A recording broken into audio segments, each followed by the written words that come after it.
There aren't any this is, the only one has to do with the curricular, co-curricular, extracurricular. That one I'm still not clear on. Yeah, if you guys are comfortable, like during the day, make sure.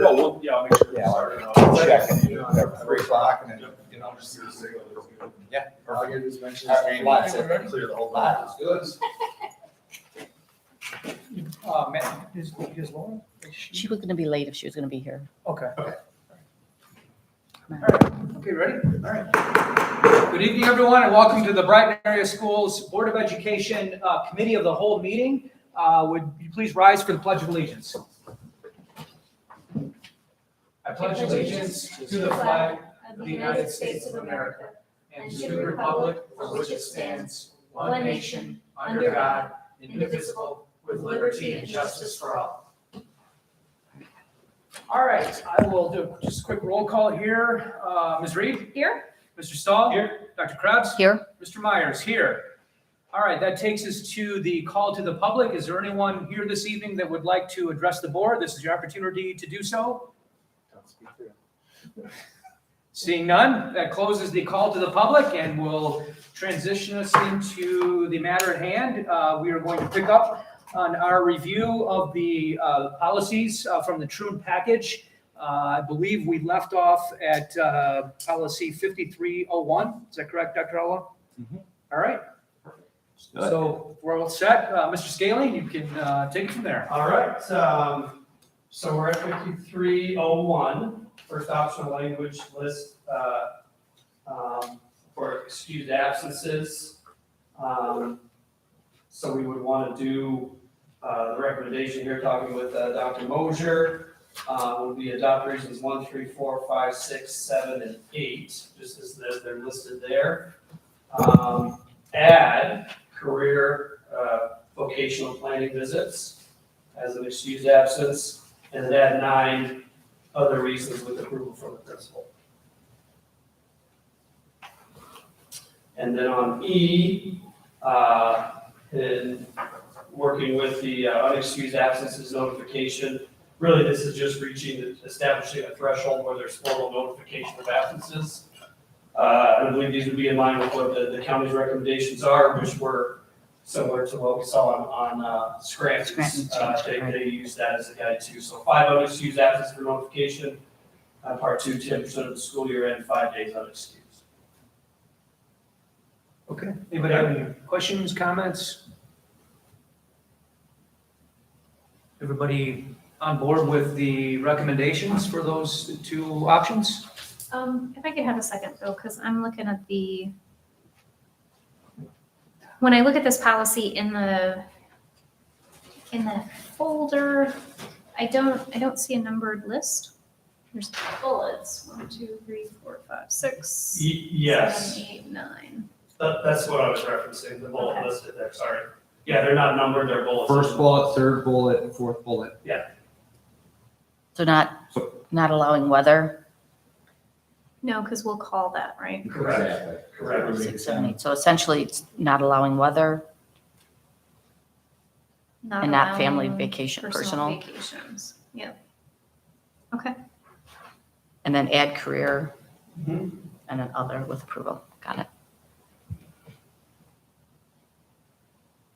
Are there truancy laws that play into these numbers that you come up with too? Yeah, once you reach, well, not necessarily these specific numbers, because the attendance numbers are part of looking at the truancy as a whole before you can make the formal notification to file truancy. So it's part of it. These don't automatically trigger truancy, no, these already trigger the formal notification about excessive absences. Okay, thanks. We good with this one? I for one. Okay, right. 5302, this is an optional policy, but the district does provide kindergarten, so this would be a policy we needed to adopt as it meets our current practices. So I think, I'm not sure if I'm asking it here or the next one, is junior kindergarten. Where do we address junior kindergarten? So from the state's perspective, there is no such thing as junior Right. kindergarten. These are the rules here. You have to be 5 years old by December 1st in order to receive any state funding. That is the rule. if the child's born on December 2nd, there is no state funding, there are no more waivers. So this is completely in line with the state policy. So junior kindergarten is typically your September, October, November birth. Would we still get funding for them then if the birth? Absolutely, as long as they're The before birthday's December before 1. December. Yep. Thank you. All right, everybody good with those? Okay. 5304, the optional languages here is to, non-public part-time students may not participate in district provided athletic or extracurricular activities. The recommendation there is to adopt that language. That is our current practice, and that's actually, according to John Thompson, that's NHSA rules as well. Thank you. Everybody good? Okay. 5307, basically this is really just here, add the person who's a contact person for that process and procedures there. And that currently is Star. Okay. So really nothing there, just Adding adding that language and the contact information. Okay. 5308, protection of people rights, the section here, the optional language is C. The recommendation there is adopt C as recommended. And that's consistent with our current policy, correct? It is. We don't use it for marketing purposes, right? Correct, that would be, and that's why they recommend that as well. Right. Yep. It currently is consistent with our student protection policy that's currently in place, yes. Perfect. Confidentiality, yeah. Good. Anything on this one? Okay. 5309, the board maintain or modify the list of information designated as directory. We included that list, as is with our current policy. Didn't see anything we needed to add necessarily.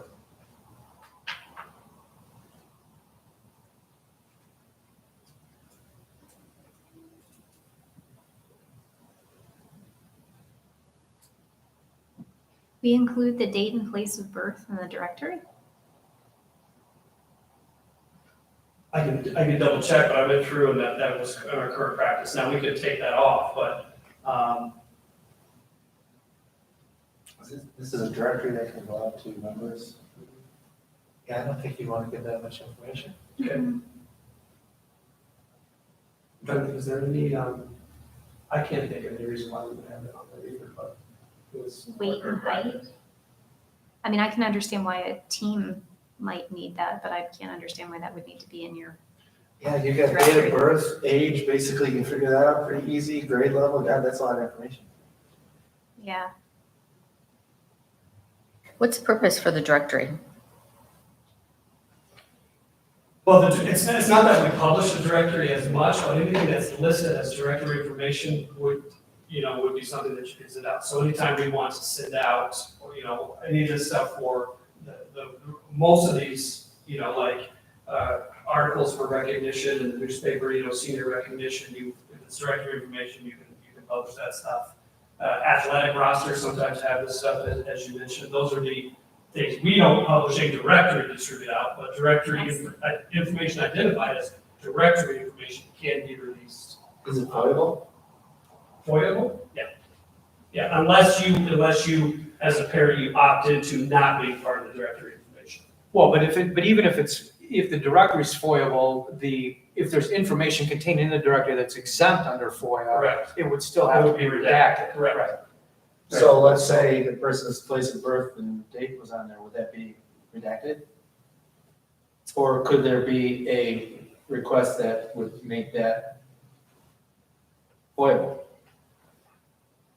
I don't know one specific offhand that I can speak to that it would be. Is there any reason we can, I'm reading what it says in the note, could we just remove the date and place of birth? Yeah, we can. Yeah, we absolutely could. That's That's the one that what the really I decision think is here. I'm caught up on. Yeah, I'm having a hard time thinking why we would ever have that in a press release for somebody that won an award or, Yeah. Whether you or know need yeah, that. that you were born in. I am certainly not advocating to keep it. I'm just trying to facilitate the. Yeah, sure. Yep. Maybe remove that. No That's what I problem with that. recommend. I think that'd be a fair way to put that. Other than that, we okay with this language?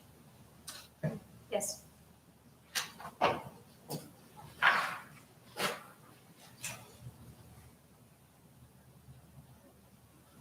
Just making a quick note. Okay, so we 5401, is that correct? Yep. Optional language here. Parental involvement contracts. You can see that it goes on to all that includes. We currently, recommendation is not adopt that optional language. We don't currently have anything like Not that. current practice or policy. No. And I tend to agree that I don't think we should adopt that. I do have a question though about the language. Is the process that, and the information that's described in A and B, that, above the optional language, is that essentially consistent with our current policy, or is our current policy different? You know? With respect to,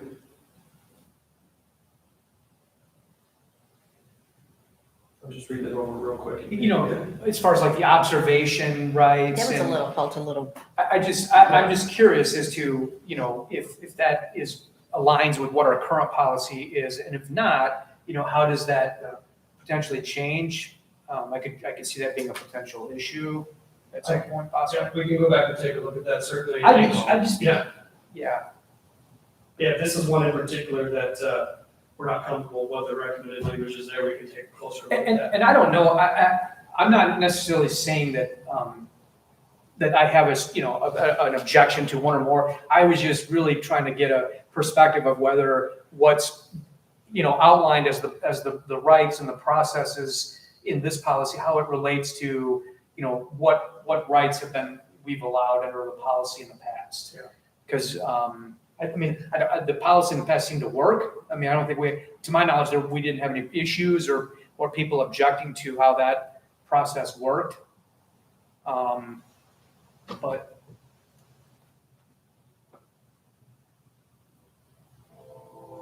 Okay, I can take a closer look at that. But certainly the optional language we're okay with there, and then I'll look at the removing the optional. with removing it, correct. Yes. The recommendation to not include that, ultimately when we adopt the policy. yeah.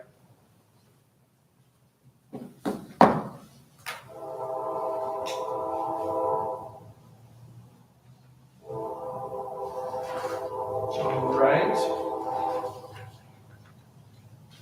5405. Can we go to 5404? That's the one I have a few, is that the one I had questions on? That is one, yes. Yeah. Not for optional language, but yes, one that. Yeah, that one. You can submit questions for. B are the fees. The language I think is really unclear, this idea of Yeah. curricular, I don't know if co-curricular, extracurricular, and what was the other one? Non-curricular. Non-curricular. In terms of the fees and how that's charged. I feel like this, first of all, I don't think this is clear what is charged and what isn't charged. Because I thought that curricular, there are no charges, but this is a little unclear. And what exactly is a curricular? Is this any of the classes? Because I know that students do pay things for some classes. I'll use the example of calculators in a math class. Now, I know that a lot of people have no problem supporting buying a calculator, but how do we supply those if the student needs one, or there's a lot of questions there. Calculators and things like that are supplied either as the students requested, we're more like a classroom set, it may not be individual one for every student, but they But have if they access. needed one to take home then, so what happens? So I know calculators, again, I'm going to talk about calculators because I understand that. If a student needs one to take home, then do they have a classroom set? Can they take one home from the classroom set? Because when I read this, it sounds to me like there should be no curricular charges. And then we can also talk about things like band. Because I know that there are things where students pay for things. And I know they're reasonable expenses, but I think we need to be really clear on this. Yeah, the one word there about non-curricular activities, I think they use non-curricular as opposed to non-core. So that's where they would have the band and orchestra instruments and uniforms required. That's where that would fall into. And would we need to define it that way? Because I don't think that's clear. Yeah, that wasn't clear to me from the definitions section, so if we could get some clarification from Trune, that would be good, because that's, I mean, that doesn't solve all of the questions that Dr. Krebs is raising, but that certainly draws a line in the sand for us to consider. So you're looking for a definition of what curricular, non-curricular, and extracurricular are? That's part of it, and I feel like, so as a math person, I don't think it's clear the logic in the sentence, the way the sentence is framed. If I could ask a question of you, so it's my understanding curricular is you're getting a grade for it, it's part of your classes. Co-curricular is things like sports, and we do have policy, it doesn't fall into the sports program? Curricular is direct instruction during the Right. school day. Co-curricular means direct instruction that overlaps into after-school activities. Co would be band, would be choir. Okay. March, is it the orchestra. marching band part of it though? But is it But- the class part? But even like wind ensemble, they're going to concerts after school, and so it's outside of the school day, and you get an extracurricular stipend to do that. So that's co-curricular. Then extracurricular things that are not connected to a classroom, such as sports clubs. So those are the three categories. But what's non-curricular is a different one. You said co-curricular. I've never heard non-curricular, that's why it's really unique. So I do have our policy here, and our current policy with Neola, the board may assess certain charges to students to cover the cost of extracurricular and non-credit activities. Such charges might be made for expendable items such as magazines, workbook materials, paperback, and that list off all these things that you can charge students for. In Um, curricular, But it says extracurricular and non-activity, then it says charges may be made for all these different things. Laboratory supplies, materials for clubs. So I don't know, I think maybe we talk to True on that one, just to get some clarity on it, because I think Dr. Krebs brings up that it's not very clear. And I don't think our current policy is clear either. I'm reading I it. agree, and it's- yeah. We're jumbling these words and, all this stuff, so maybe we can come back to that one. That would be great, Is that so more okay? precise definitions. yeah, would be I'm good with very that. I helpful. didn't want to let it go without making it clear. Yeah, I think it would be a good one to, I think there's some words that need to be adjusted to make it clear for anybody who's gonna read this 10 years from now. Right. And I know that, we have all these special cases, but it's not, Yeah. it's not, I guess one thing, the only thing I'll add to that then is, we do have, I don't know if it's an unwritten policy, where we're not charging pay to play. So that would probably fall into that last one to some degree. That would be a non-curricular event, and whether or not we are actually providing or not providing, it's already been decided by that policy that we have in place. Does that make any sense? Yeah, I'm not sure that the pay to play. Well, it's sports, so it falls under non-curricular, correct? I don't know that we have a policy that says we will not charge students for athletics. Are we I think just, you made the decision to do, so the policy would prohibit you okay, from choosing to do that, to implement a pay to play fee. okay. Yeah, So- so, Not that we're So I'm just recommending gonna that. place card that says it's. well, right, and I think that, I agree that there needs to be some clarification. I think, it's kind of speculation, where the second sentence, the district may charge students if either participate in extracurricular. I think what it's saying is, it's basically giving if the district decided they want to in sports do a pay for play, this gives the district the authority to do so, but it's not creating an obligation.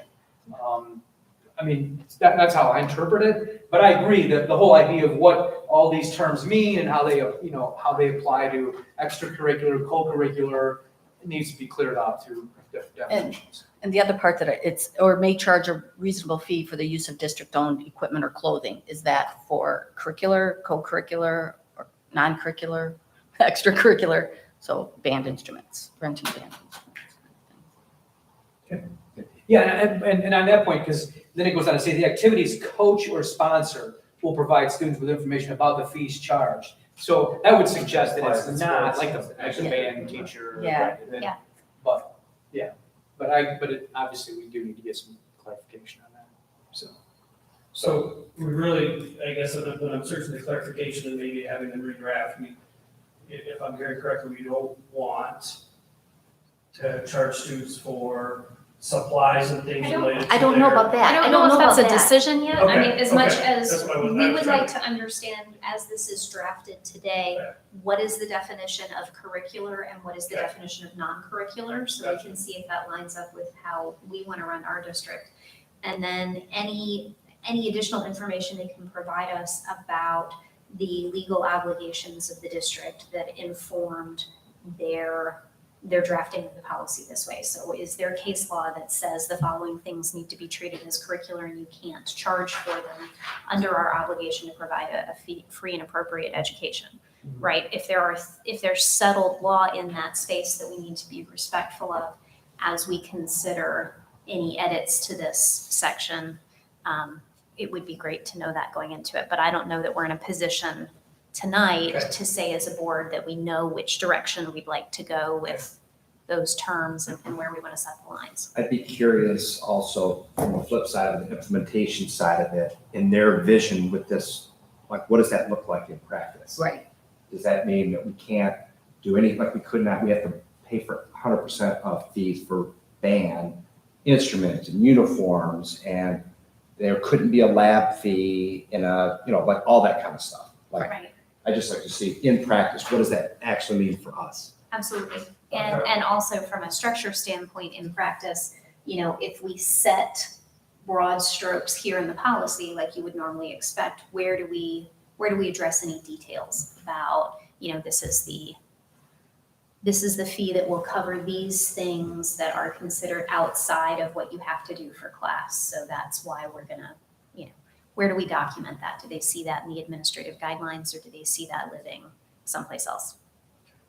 Can you scroll to the end of this policy? Sure. That would be reference, a lot of the policies scroll just a little bit, Dr. Owen. This, The MCL. Right there, right, that would reference, a lot of them have either case law or the MCL that might help provide guidance there, so those are all listed So- there as they're applicable to. So then the other question too is if F waivers, we haven't had free and reduced lunch for the last 2 years, so we haven't had that as a qualifier either. I mean, was it, that's generally a qualifier for need, right? It can be, It can yes. be. Yep. But the previous 2 years, we did not have that because everybody was eligible for free lunch. So do we need something more than that if that happens again? I mean, I don't, So Yeah. are you worried that maybe folks didn't put in applications because the meals were just free, so we didn't know who would have qualified? Right. And if we were providing waivers for other fees on that basis?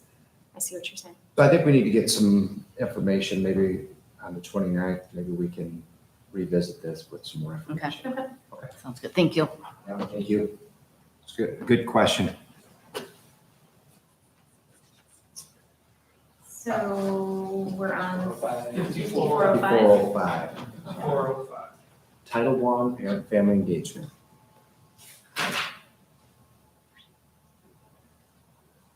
So we, adopt this policy as required as we have Title I funding. And there's this to be also language to consider, it's just a policy. Good. Okay. 5407.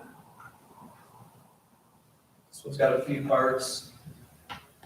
Talks about the instructional material complaints. Dr. Moser and I have reviewed this one together. The recommendation there is in B, adopt B, option B there, select the B as an option, as that meets our current practice.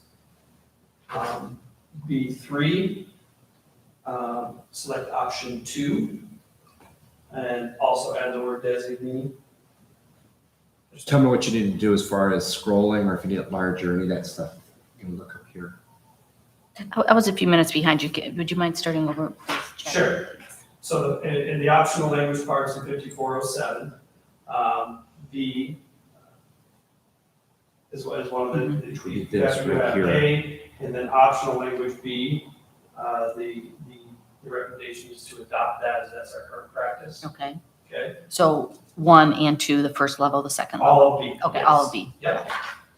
And then 3 is also up. 3 is also optional, but it says select option 2, which would be the second paragraph defining the third To a one. committee The review. committee review. Committee.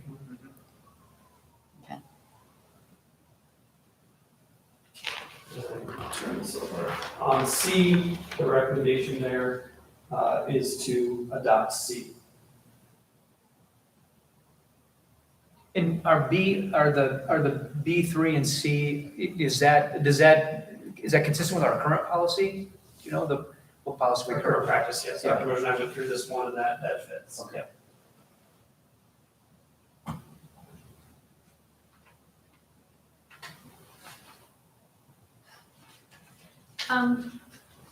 So looking at section B3 and option 2, the committee review that's been recommended by the administration, that doesn't provide any information on the makeup of the committee. I was thinking the same thing. I'm like, Yeah, do we need some standards for how large the committee is going to be, what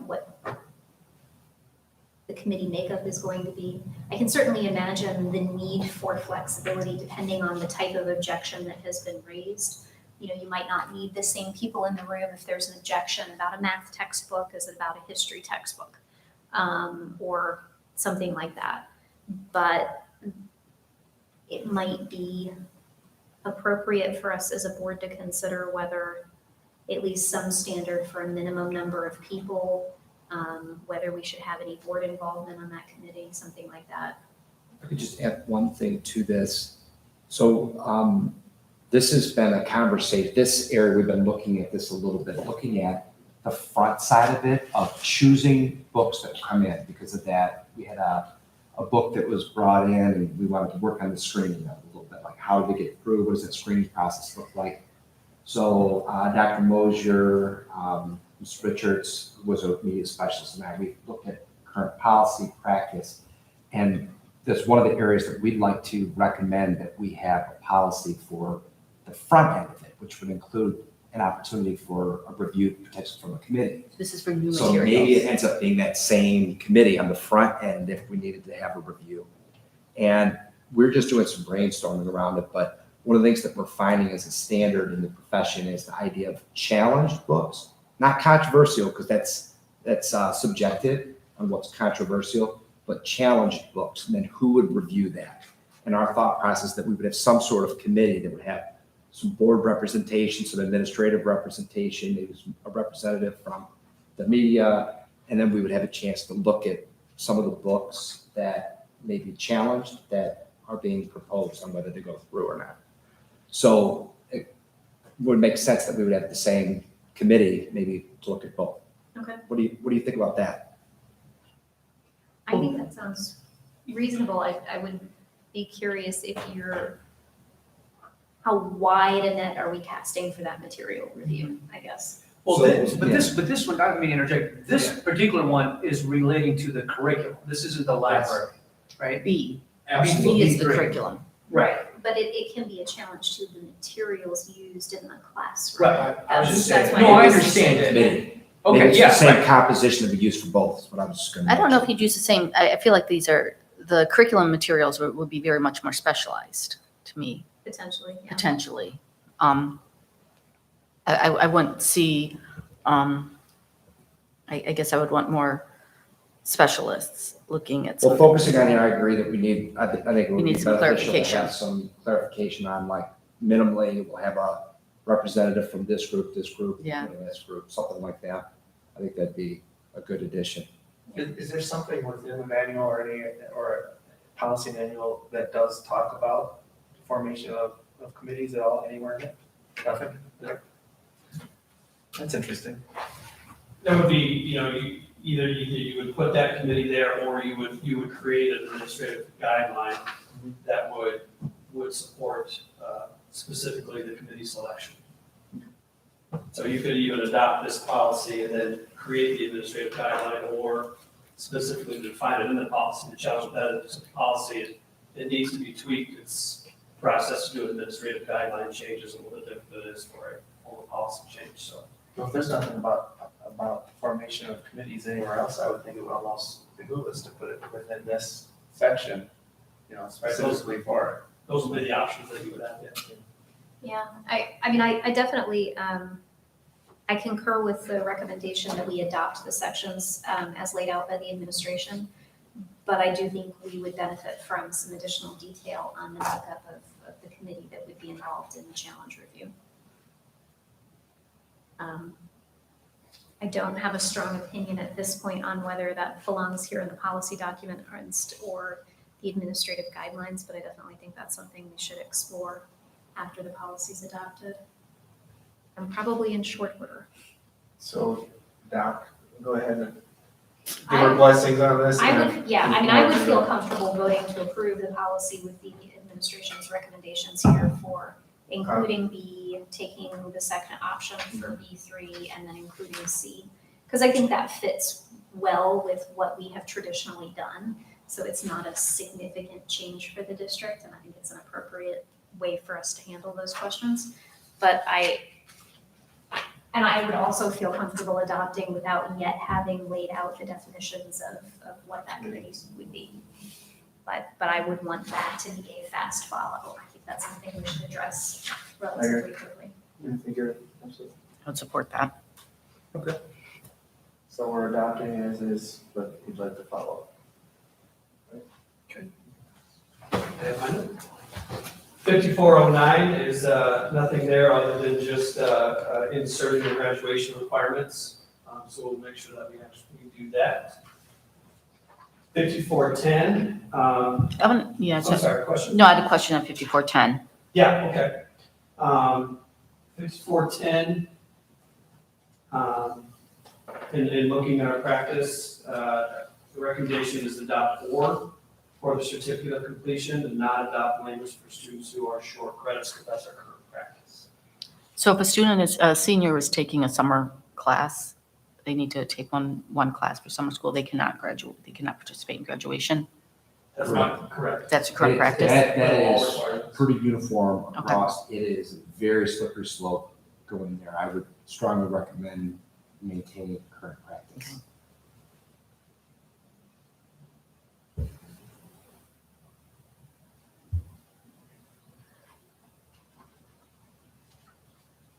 I think that sounds reasonable. Okay.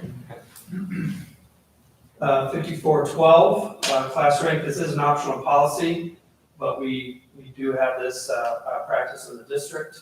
So the recommendation is adopt this optional policy as is our current practice. So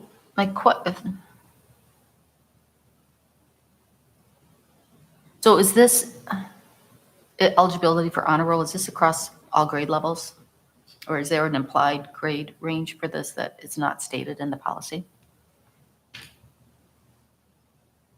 I think the policy is just saying that we can do this. We can have an honor roll. We can Okay. have a class list. So we're not defining we what can they are. recognize, Got it. and It's up to the Got it. superintendent or designee Got it. to establish criteria. We would just keep Okay. current practice unless it needs to be reviewed. You kind of get caught up in that idea of this allows it versus what we're doing. Yeah, right. Yeah. And it's just the board letting us continue.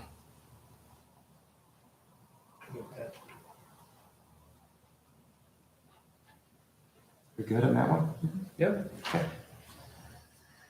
Okay, 5413, again, another optional policy, but is our current practice. So the recommendation is adopt this policy, and then we will insert the process for that senior recognition from the practice at high school. With it? Okay.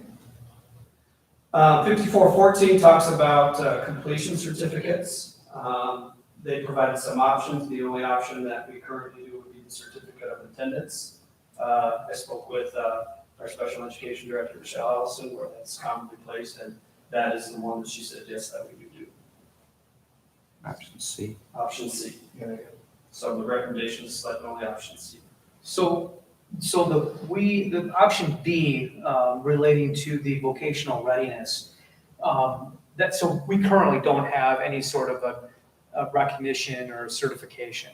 And No, not anything that would be a recognition in short of completing the high school credits, no. Yeah, Graduation or requirements. graduate from high school. Yeah. These are alternates to Alternate. traditional high school graduation. Yeah. So our students that do vote would graduate from high school. So auto lab, they get a grade and that's, there's not a competency level assigned to it or something. Is that basically what this is saying? No, this is like, they're high school students. Right. And they've completed all requirements to receive a full diploma from Brighton High School, whether they went, the students that go down the vocational path are there. Students with a certificate of attendance are not going to meet the standards of the state diploma. That's what this is about. It's those are students for I hear vocational when I. disabilities or whatnot, that they get a different certificate because the state standards, they're not able to quite reach those. I mean, and some of those students through the vocational classes they take they might get certified through a separate Okay, scale. so it's a competency. Right. Which then that stands on its own, but it's not in lieu of. High school graduation. Correct. Yep. Right. Thank you. Oh, absolutely. It gets confusing on a lot of these. I had never seen A or B in my time, so those were new for me, Yeah. but district certificate of attendance is Commonwealth district. Yeah. Okay there? Yep. 5417, this is an optional policy, this is one, probably the group that would be reviewed and considered at a later date. We don't have any practice like this in place that specifically speaks to homework, the district policy. You guys want this be one of the ones to wait as an optional or?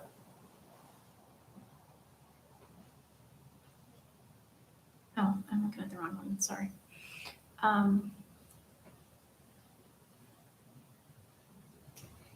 Yeah. I definitely would support delaying discussion on that one. It's 5808, that's. What's that, Ken? It says that it's in line with 5808. Well, that's just the optional policy.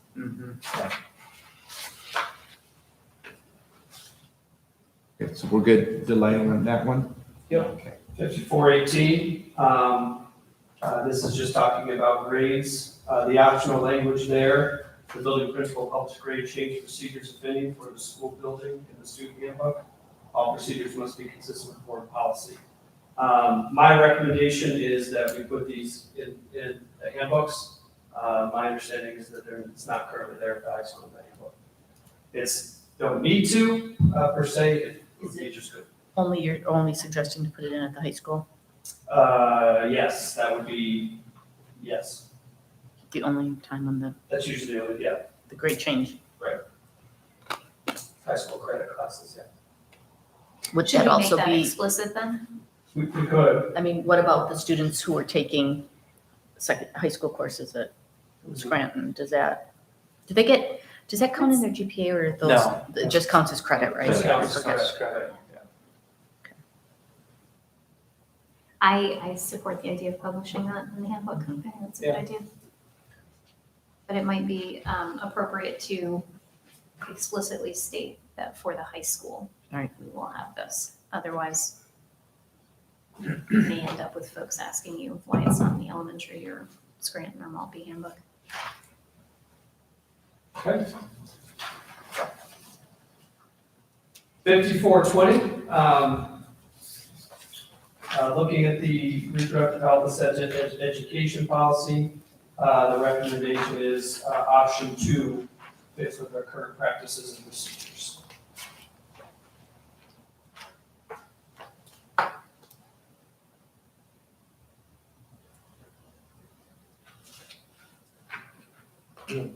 Okay. Okay. 5421, optional policy, this is about work-based learning experience. All also referred to as our co-op at the high school.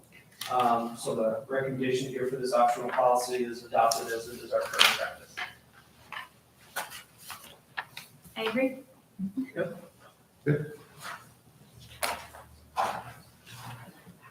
5502, another optional policy that speaks to student government.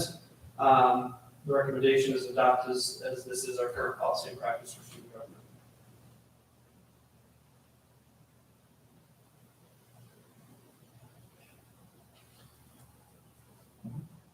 Okay. Yep. 5505, wrong one, school attendance on days of scheduled activities. I had a question on that Yeah, one. this policy, it is, the recommendation adopted is that optional, policy, yes, the optional policy there is our current practice according to John And is Thompson, yes. This is only for extracurricular activities. So if we go back to some of the co-curricular activities, is that in a different policy or are we not addressing that? Is that different?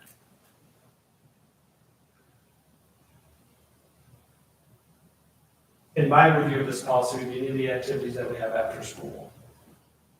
Well, but I don't, So, yeah, but that's, I think that does tie into the definition question that we had with 5405, because extracurricular is different. And school sponsored. It's different.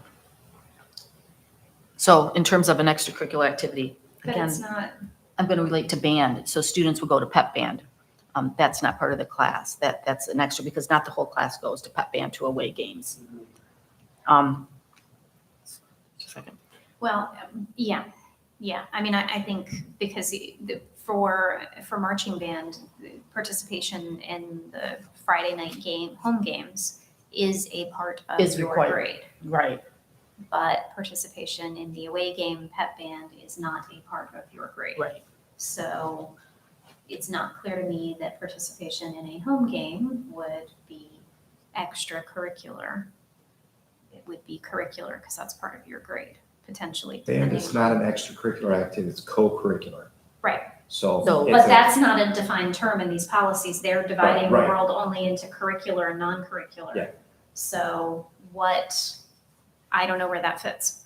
That was my question. Because that Where will does it probably, fit? I bet you will show up in a whole bunch of different policies. We probably have to get clear definition of what those things are Exactly. for all of those policies, yeah. Exactly, which means from a drafting perspective, what we're probably looking at is making sure that the definition on the definitions section lines up, draws the lines where we want them drawn, so that you're not re-editing each and every one of those places where those words are mentioned.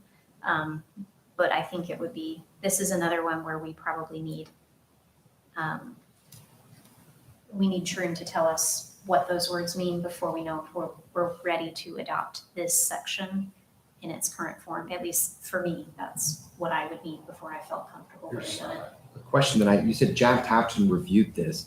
So students are absent from school for any part of the school. Yeah, that was- That's the other That's That's part. the not part- our current Right. practice. Yeah. Right, I was gonna say, because that's- Yeah, if my If you- child has a dentist appointment this That's- morning, we still go to The practice dentist afterwards and I don't It talk is, to the this is principal. what our current policy says, but it does say at the end, unless the student has prior permission to participate in the building principal designee. So John says he approves kids to still participate in practice or activities when they let them know that they have a doctor's appointment or something like that.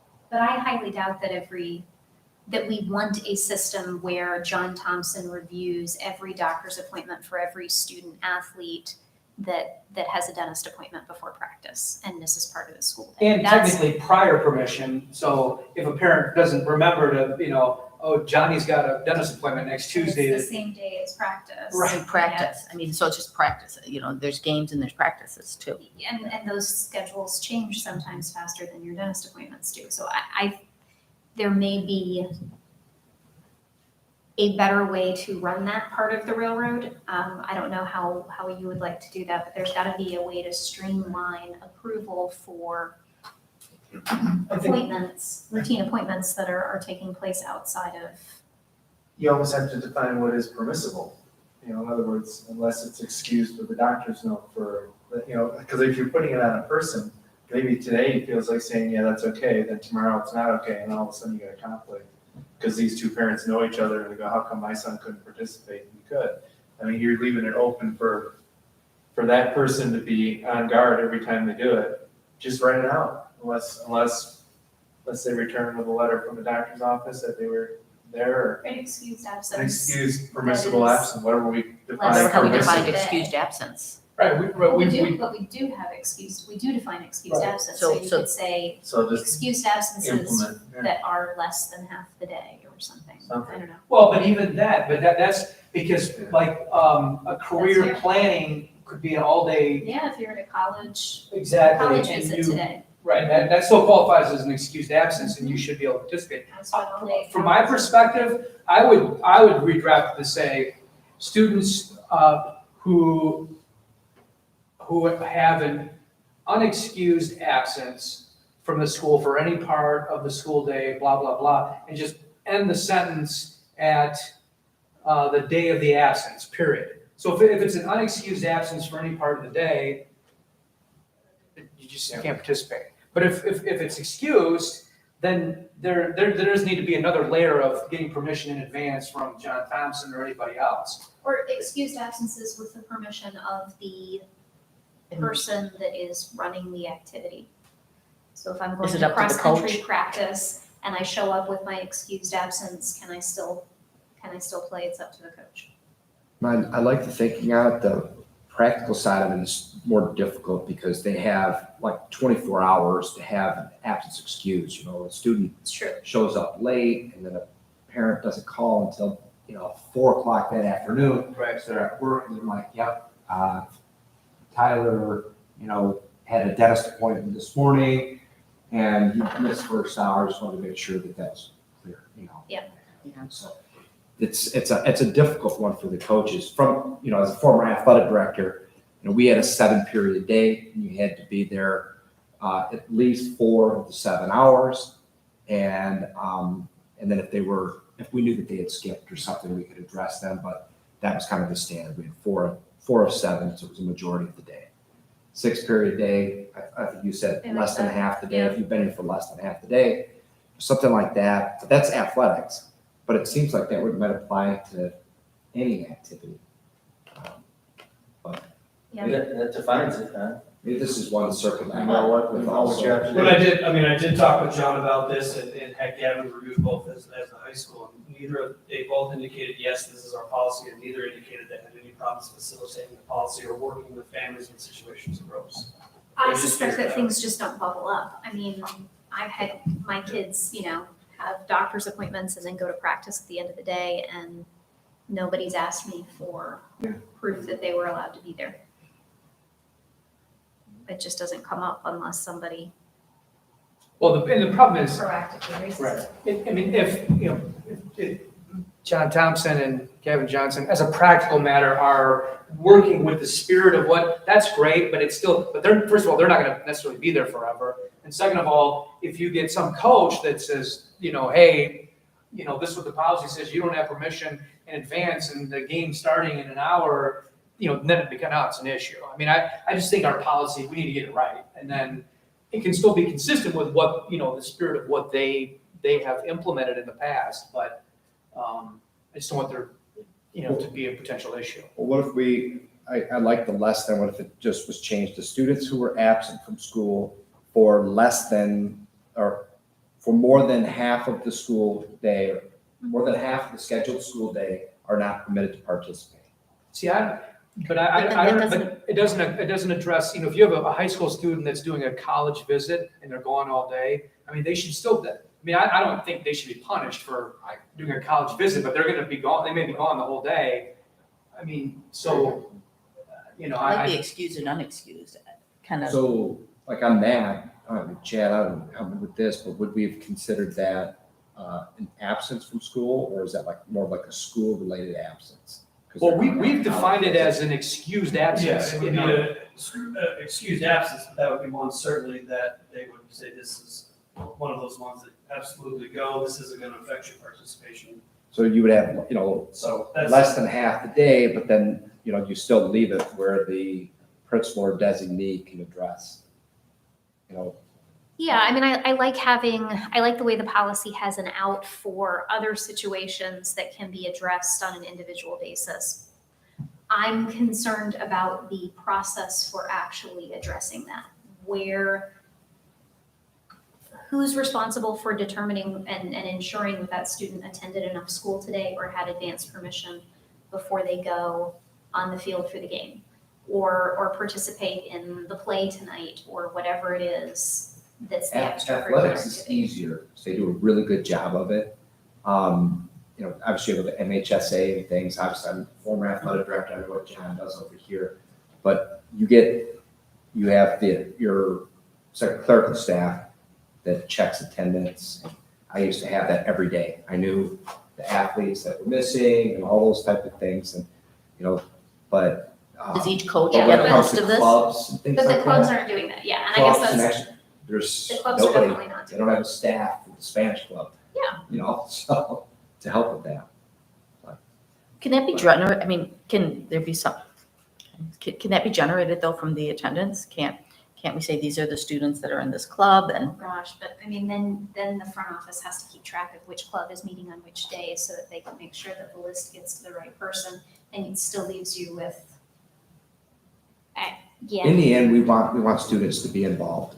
Yep. And, if a student is skipping the day, they're not like, for a club, they're not gonna probably come back just for a club. Right. Right? Sports is the one, this is really about sports and this is where a lot of it's gonna be, when you're talking about playtime and people sleeping in and, you know, resting all day so that they're ready for the game. I think that's why these policies really started to come in, was because of that kind of thing. I've been out of it for a little bit, but I believe that the MHSA may have very specific guidelines that that tells you that they have to be here for a majority of the day. And, you know, Girls Point, it was a 7-period day, here it's a 6-period day, might vary, but I think they have some tight rules that whether we have the policy or not, they have to abide by. So this is more important for the things that aren't sports. I mean, from a policy standpoint, it's gonna have the most impact for things that are not sports. And that's where the biggest question for how we actually implement and enforce the policy would be. I really don't like any part of the school day. I think that this feels very, very rigid. Yeah, it means if you got stuck behind a train and that were tardy? 20 minutes late to school, you can't participate. I'd love to see that adjusted. I like the less than half the school day or something along those lines that more aligns with the practice for athletics.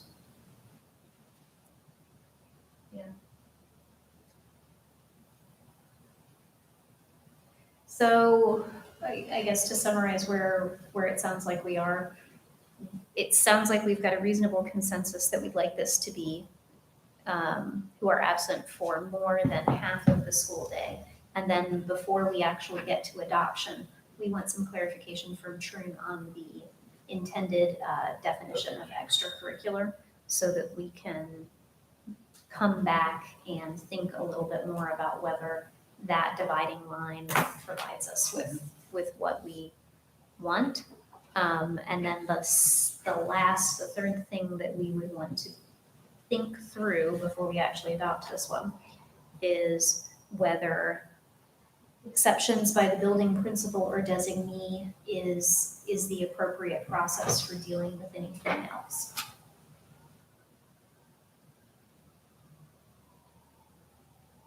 So we'll circle back on it, but the only thing that we really agree on is the half the day part.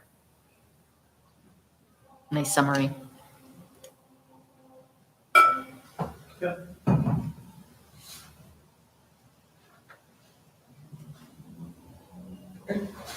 It is defined by the MHSA.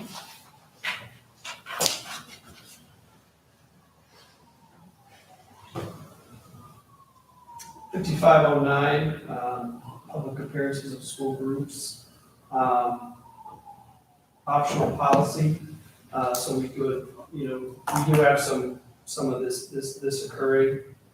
So really, just kind of based on review of the policy, adopt policy as a current policy exists that's in place that speaks to public appearances. If we look at specifically the optional language in option C, language is not in the current policy. It would be a board decision to make a selection of not having this option at all. And I had a typo there, I'm not worried about that. The links there, but, really, it's, do you choose option C, student groups may not or may not be required to perform. If we're going to adopt this policy, then the optional languages in the C and D would have to be selected.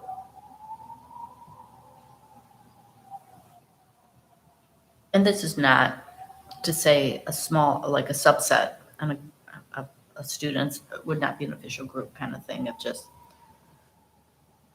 I'm But it's really only about official groups. official Correct. groups, right?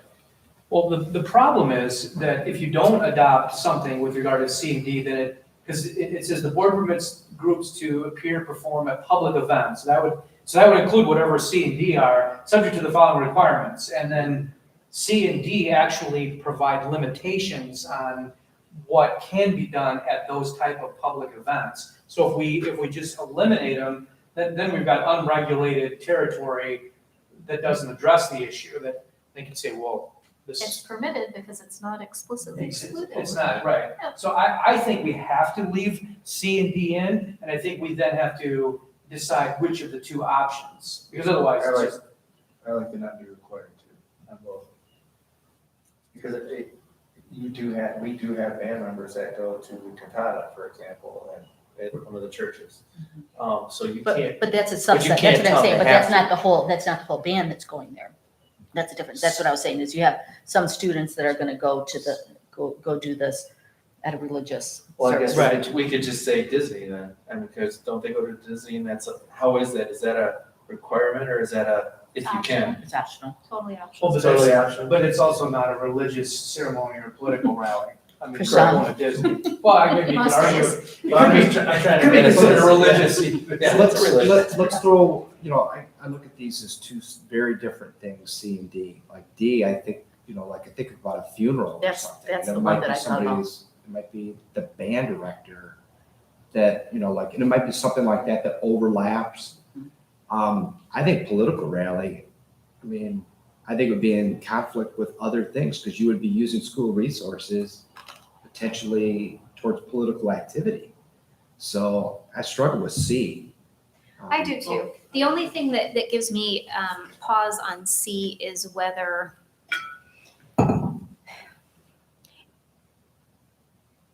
how do we define political rally? Because I can certainly see a fundraising event by a candidate or by a group that is pushing a political message is clearly something that is political activity that the school district should not be participating in. What if we get a call tomorrow and the president wants to come visit our high school? As an official, I'm the president, I'm rolling through Michigan and I wanted to visit a high school. May Is not that be a required. political rally? Or because there's a politician involved, if it's not being funded by the president's campaign, it's just an appearance by a dignitary, would we allow that? Rally or event, it does say event. It does. Right. And I know that can get very, I guess I struggle with why may not be required to. because it means that we might put together the event. It means that It could be a rally, it could be a Perform rally. at an event. It clearly says perform at a political rally or event. Right.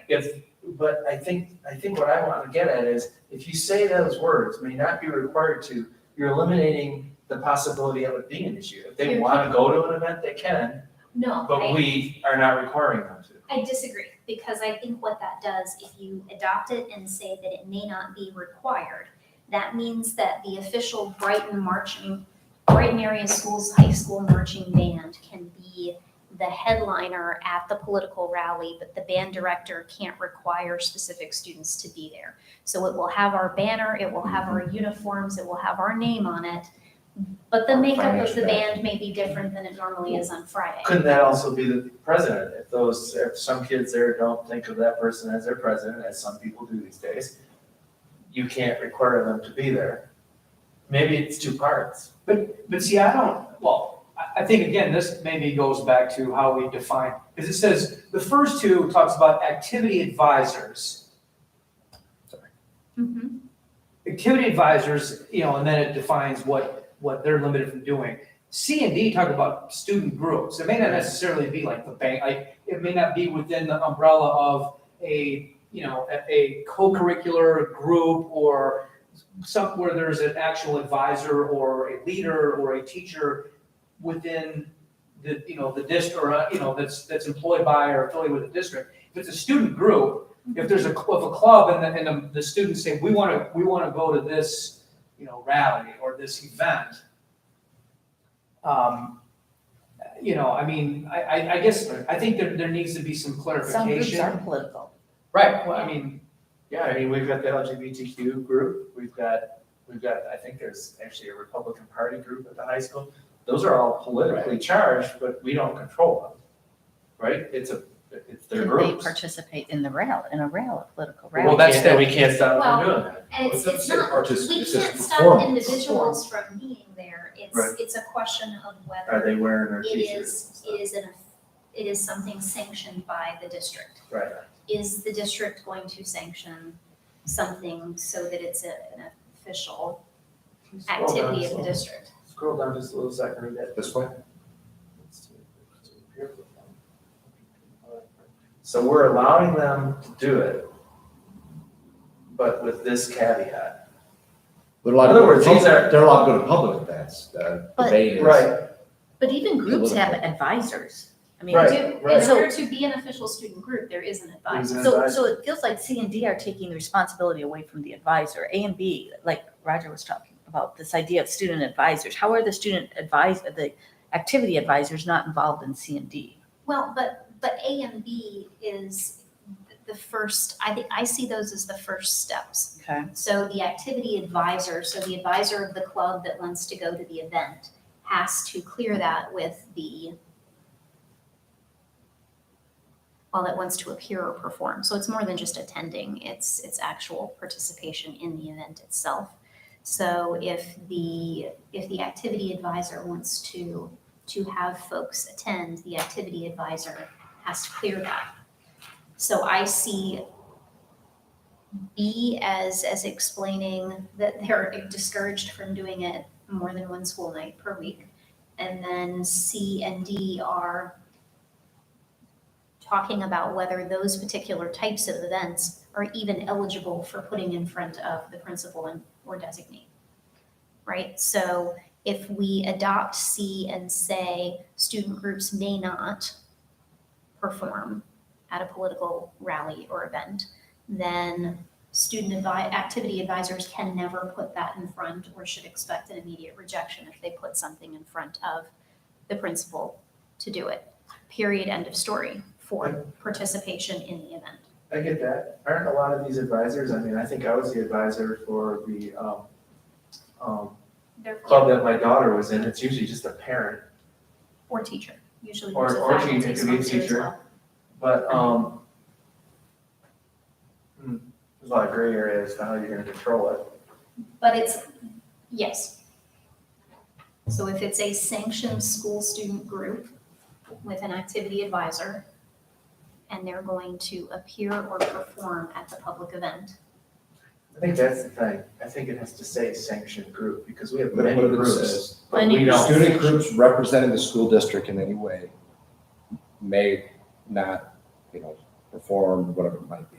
For the religious one, I would say may not be required to. So Just because does, I get to choir, when I was in Grosse Pointe, our The choir choir sang went to Rome. at well, but The choir St. went to went to Rome. St. Peter's Right. Basilica. It was a- perform for the both. Yeah. but does a That's kind of group at religious. school wearing a Both. bright, does a group at school wearing a Brighton, just because I can't think of another one, I'm gonna use LGBTQ group, Brighton LGBTQ club or whatever they call themselves. Is that a sanctioned or non-sanctioned? Yeah, it's a group. Group, just because they're wearing a shirt No. that says Brighton. no, I think it's a question of Showing up in a t-shirt doesn't make you participating as part of the student group. It's if so my chess club is going to go to this event and not only am I gonna wear my chess club t-shirt, but we are officially going and we're on the agenda as the Brighton Chess Club and we're at the event today. That's what this is about. It's not the chess club members happen to show up at the event. They're not gonna ask if they're not a sanctioned organization, they're not gonna even ask you the question, they're just gonna go. Right. And they can. It's when you are think of being part of the agenda of the event. You are part of the event, not just you happen to be there. Well, there's gotta be some forgiveness, for lack of a better word, if we don't know they're going and they happen to wear our uniforms, we didn't sanction it. Well, Right. of course, but then that becomes a matter of policy where we are gonna take that up with the sponsors and with the building principals and everyone else, and there may be consequences for that student group and how they are allowed to It just- participate. It Because just there's a seems like policy. freedom of speech and all kinds of things come into this whole policy. But don't we have a policy? I mean, we have some ways to set up, there's a procedure to set up a student group. They need to have an students can create a student group. Yep. They need an advisor, they need some Right. guidelines about what, whatever. So they can set up this group, but once they have an advisor and they're an official group, anything they do as this group representing the district is what we're talking about, right? They decide to go to the farmer's market over the weekend and do something, it doesn't matter. They're just doing that. But anything they do with our name talking, representing us is what we're looking at. Is that? I think that's, And yes. I think you're also, the key word here is perform, because performing means you're part of the ceremony. Yes. So we talk about the president going there. We have the marching band doing Hail to the Chief as whoever the president is, walking in. That's participation in the rally. Exactly. A group of government students, they're listening to somebody analyzing it from an educational perspective. It's a completely different game. Yep. So I would say student groups may not perform at political rallies or events, maybe without approval of the school board. Maybe they have to come to you and say, or, something along those lines, or school board or designee, superintendent, just so it's not, and then I would say for the religious, I would say not be required to, that would be my recommendation. And I'm really thinking of choirs sing at churches Yeah, all that's- the time. Right. It's So, really yeah. neat. And those are great experiences. Yeah, okay. Yeah. No, I'm just thinking that most of those things are not taking place as the student group. They're taking Right. place as As either, it's subset. either not a religious ceremony, like they're going to a competition or a Sure. performance that happens to be at church, but it's not a church service. Or it's things like the funeral, like I know the former band director's funeral, there were folks that were in the band that came and performed at that, but it was not the band. as the Brighton Marching Band. It was something else altogether. But getting back to like the Rome trip, I think you said may not perform at religious ceremonies. I don't think the choir would have been able to perform at the Vatican, That's fair. Correct.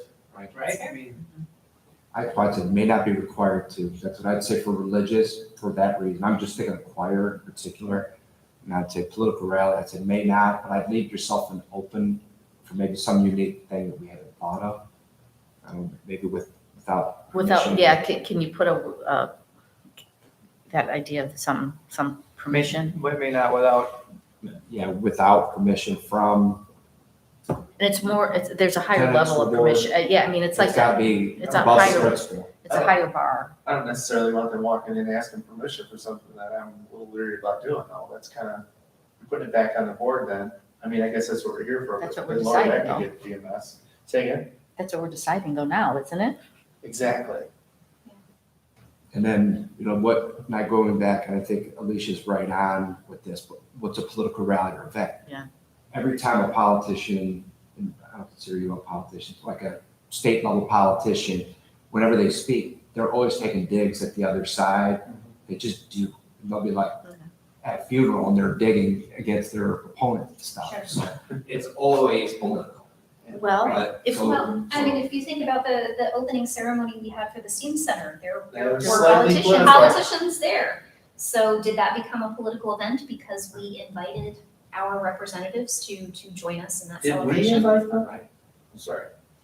Yeah, so like I said, I think a no in this area. I think I'd love No to see for a strong C. stance, just because I think Yeah. you have to be pretty clear in this area. I like the may not on political, and I like the may not be required to on religious. That's where I'm at, just my thoughts. Okay. You okay with it? Sound all right? And you have a question? Yeah, I'm fine with that too. It just, the only thing is whether we have that catch all that on C may not, unless there's permission from the board or the board's designee, the superintendent, or I'm good with that. something like that. I like it. Or if there's some, I guess if it could, if there's, is there gonna be an influx of requests to participate at political rallies? I think it would be unique. There are things, Slow I'm just trying to think outside of the box where it could. down. I guess we kind of, I did mean, I did think we students go approve, by their own. I did we don't see approve students the going on their trip own. to Rome? Of course. Oh, for sure. So we approved the trip. Isn't that kind of a exo, however you guys say it? Authorization to go perform for the Pope? Come on, I know you got something that sounds like that, Mary. They're not gonna tell you now. yeah, right? So, I mean, am I going too far with that, or is? Well, the approval for that purpose wasn't because of it being a religious ceremony. It was, we have to approve all foreign travel just for safety reasons and everything else. Right. So, I mean, that was why that was reviewed, not because it was a religious. Well, maybe you wouldn't, but one of your buddies might go, well, and by doing that, you implied that it would be all right for them to perform.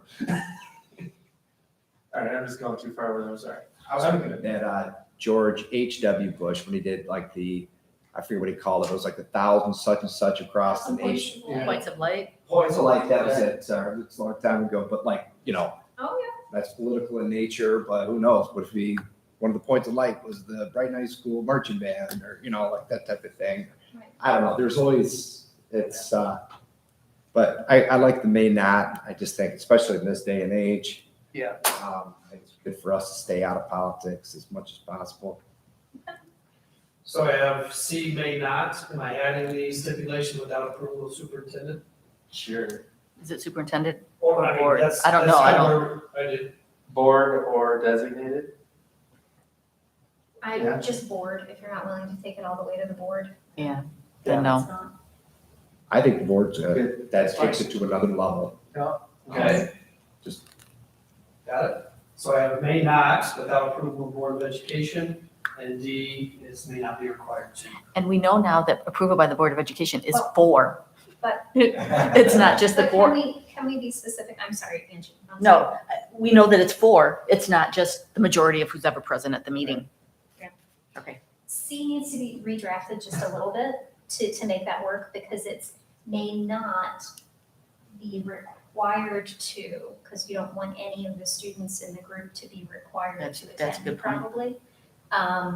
And these events may not be scheduled without approval of the board, a majority of the board. If the board approves Yeah, it, you're they're still right. not They're still required. not required to. That the board, in the case that the board approves, a student may not be required to. Yeah. Exactly. Oh, let's see what you're saying. Yeah. I like Giving them it. the Yeah, same you're period. right. Gotcha. We need both. That's true. All right. You need a bigger folder there, Chad. Oh, good, I This is just, spreading all the I'm notes. trying down. not forget that last puzzle that we just put together, so. You're gonna be fine. these are the tough ones, so. I think Yeah. I have, I think I. These are. Yeah, okay. We good to move forward on that one? Yeah. What's the goal? What's You the ready, goal here, by please, the way? right? Look at that, 57, that's a good number. 5706. All right. This is opioid antagonist policy.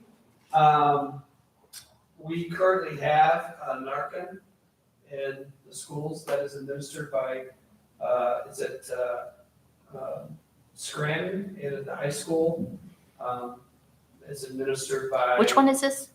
5706? 5706. 57, I'm in the wrong. Opioid. Sorry, go ahead. Keep going, I'm sorry. So it's already current policy. It's not current Practice, policy, it's excuse me, current current practice. practice, excuse me, It's sorry. an optional policy technically, but it's already in place, so, in looking at the policy, I it kind of would like fit it. with our current practice as it's written. I recommend that we adopt this. Yeah, I think so too. I think, I mean, if we It's- didn't have something and Police liaison. something wasn't I followed, believe that's who, then, Yeah, yeah. and the Yeah. administrators are trained. and our administrators. And our nurses. And nurse, medical staff, okay. Okay, yeah, so we're all good with that policy? Okay, 5709.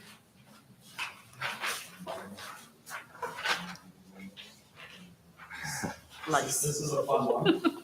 I'm already starting to get creepy, girl. I know. Recommendation is to adopt option one, in both A and B. And it's consistent with the state of Michigan's guidance. I like it. Right. Adopt it. We, currently don't have anything that specifically states that. We don't have anything for Um, this currently. Right. Okay. Okay, So, 5710. all right, we are getting close to the end of that time. 5710, it says the board may insert an optional provision. The recommendation here for the optional language, adopt optional language as is our current policy practice. Yes, please. Why wouldn't we? 5711, Do we, there's the second piece of optional Sorry. language there Age on, appropriate instruction. yes. Isn't that consistent with our current practice as well? It's, oh, that's, well, it's with current policy 2203 and state law. Yeah. okay.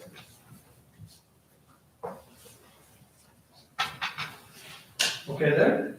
Okay. 5711, optional policy, but that is our current practice. We didn't have a policy that spoke specifically to toilet training. Yes, please, we can adopt that one. 5801, closed campus. Again, another optional policy, but that is our current practice.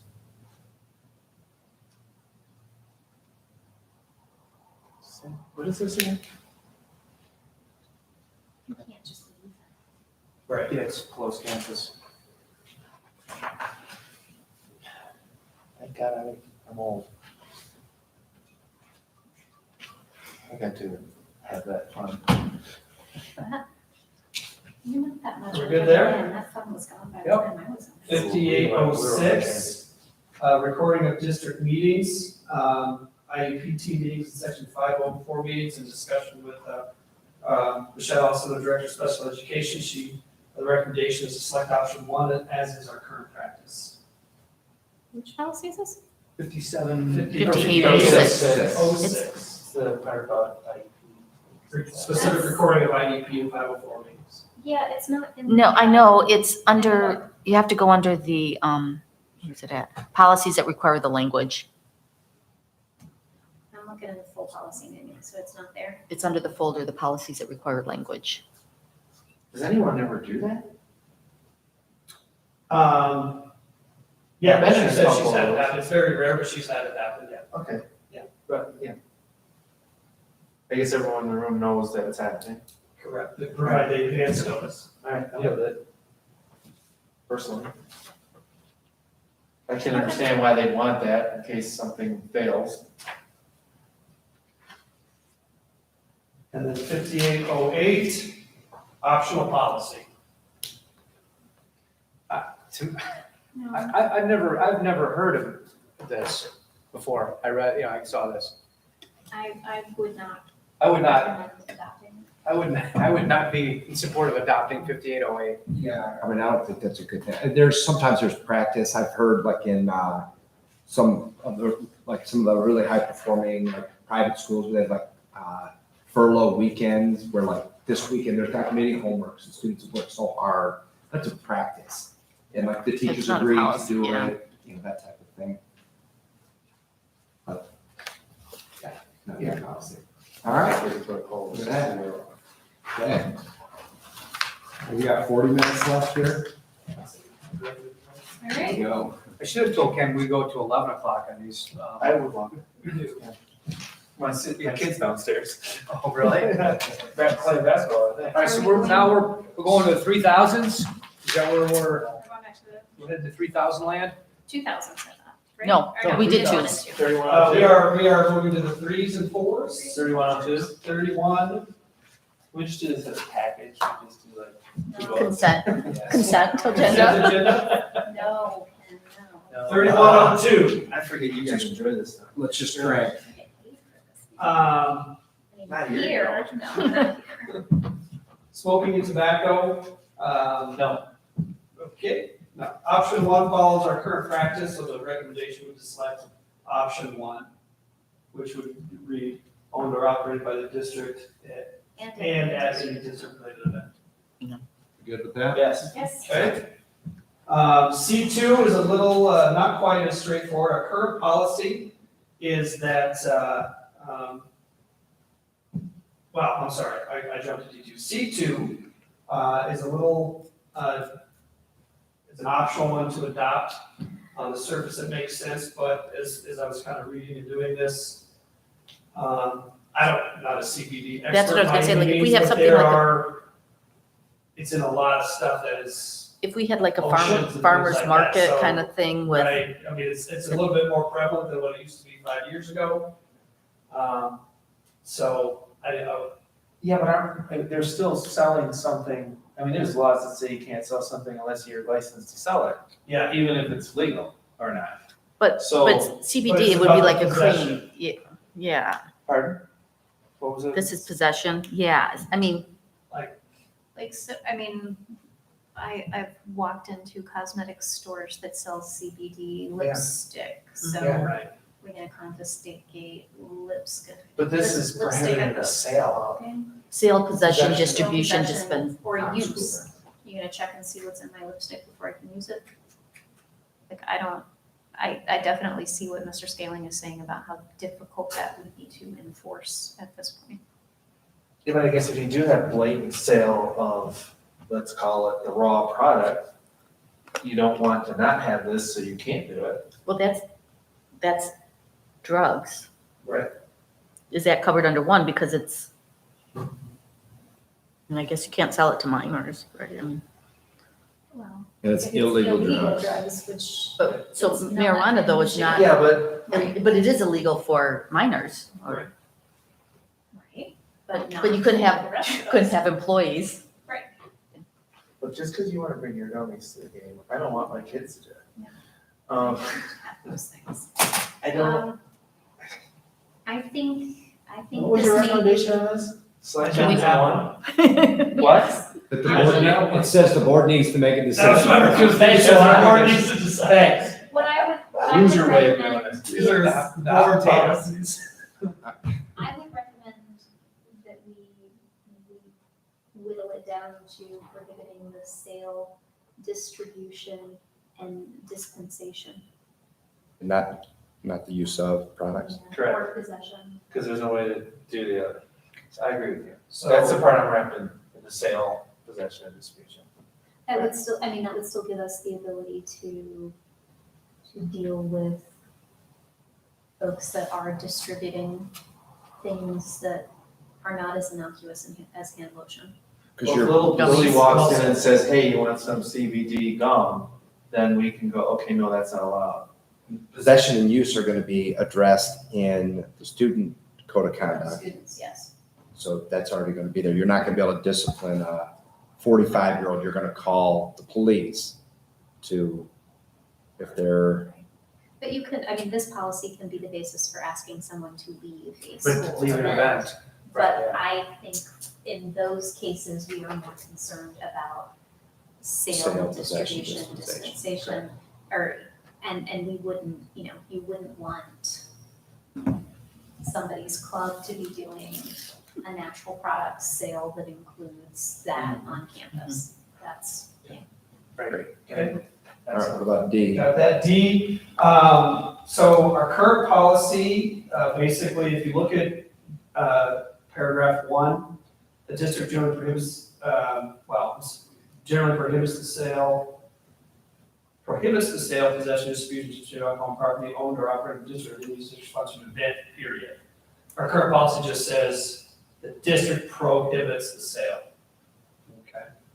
So if that's what we want, we would want to continue with, we would need to change that, and then we just wouldn't adopt options 2, 3, and 4. So for example, the musical has the red carpet event where they invite people and they have a reception beforehand or something. So with this, they would not be able to serve wine or alcohol at that. Is that correct? Correct. Well, no, I mean, if you stayed with, Our current policy. right.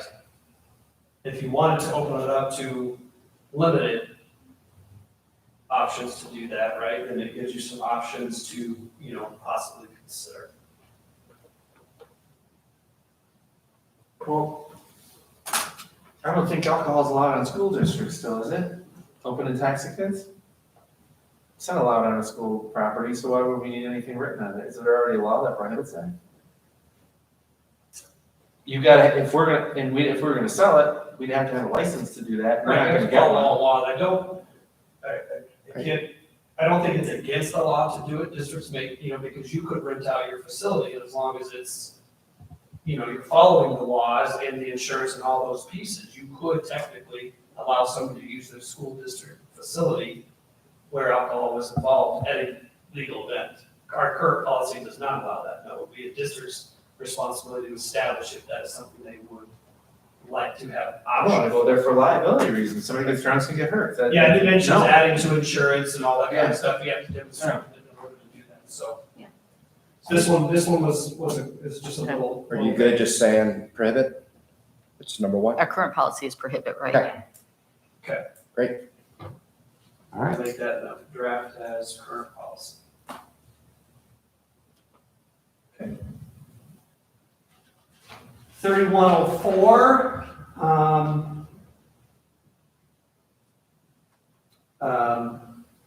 they have those options there. Recommendation would be no other listing or listing of specific circumstances. Didn't they just pass the one too for the buses that we are allowed to use that film for to help prosecute someone for running past it? I think that just was passed, wasn't it? Anything like that? Right, That's the what it just the passed. last bullet point would qualify any other lawful. Right. Lawful, yes. So we wouldn't need to specifically add that, no. That's just about Yeah, it's a, audio recording though. oh, this is only on it. That bullet, yeah, those are the list of times when we can also have audio recording in addition to the video recording. Gotcha. the district may use, for any lawful purpose. Right, B is that we may use it for any lawful purpose. Right. Right. So your recommendation is no other listing? Well, Just didn't see the need to add anything that's not there specifically. any lawful circumstance, okay. Do we have any uses at present that are beyond what's already on that list? Situations where we are recording both audio and visual? I mean, I guess maybe it comes to number 4, but, a virtual class. How was it recorded? Virtual class, like when we did that, yeah. we would Yeah, it was all record, asynchronous. We would record and post those classes. Yeah. A lot of teachers, there's like there's this thing, it's like a pen where you like write and you speak and you take the notes and you post them. But those would be like a teacher discretion. So I guess those would be assigned coursework required. The problem is when you have students' faces, correct? I mean, that's when there's kind of concern. Students' faces for, Well, outside of the classroom setting, but. depending on what you're gonna do with that recording, right? Right. I mean- If you're recording a classroom and then handing it to whoever is going to evaluate that teacher and they use it for that purpose and then Are they used, it's not. are recordings used for evaluations? Recordings? So at the teacher's discretion, yes, there's some software, but the teachers voluntarily, there's more uses. I think this is maybe outdated. So one of the things I think of, like, I've done some work with teachers as graduate students where they would want to record a class that they were doing because they wanted to analyze their teaching. But that was all, for their personal use Right. or professional I would development think use. the only time you get in trouble with that is if it gets posted somewhere. Well, yeah, I mean, non-public. but they would have, I would always have them, talk to their administration to make sure they have permission to do this. I guess it says any other lawful circumstance, so that would, It does, it covers all of those things. I mean, we don't have to have any other lists. I was curious if there were settled uses so that we could provide just a little bit more transparency into what those settled uses are. Things that we know we do. So adding one for recordings that may be used in virtual learning may be appropriate because we know we do that. But all of the other use cases, it sounds like those are more one-off use cases and we don't need to specifically list them.